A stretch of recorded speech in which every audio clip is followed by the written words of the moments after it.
Sure, keep yeah. goofing that up. Great, yeah, thanks for having me. It's great to come back and talk about the Southern New England Entrepreneurs Forum.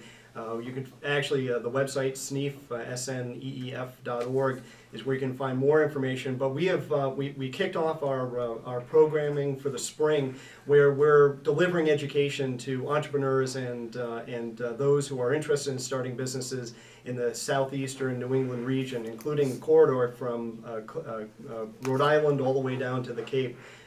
We kicked off our programming this year with a program called Selling in the New Economy, Lessons Learned. Did you use our friend over here? I did. Actually, one of the reasons we had Don Saracen as the moderator is not only Don had the book out, Selling It's Personal, but because the three companies that we featured, Taylor Box out of Rhode Island, DeWolf Chemical also out of Rhode Island, and Factory 5 based in Wareham, Massachusetts, all three companies talked about their experiences with the downturn in the economy in the 2007-2008. And each talked about how they used personal relationships and communications with their customers and their customer base to pull themselves out of the downturn and be the healthy companies that they are today. Very good. Well, I like you. You know, you touched upon personal. I assume that was a very important part of the message because clearly, during that time, relationships were key to keeping things going. That's a big part of my book.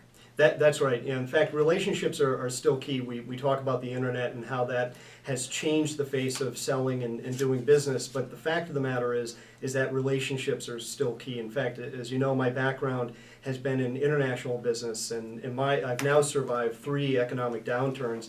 And what was true in the first, and more to go. And more to go. Yeah, what was true in the first, in the early 1990s.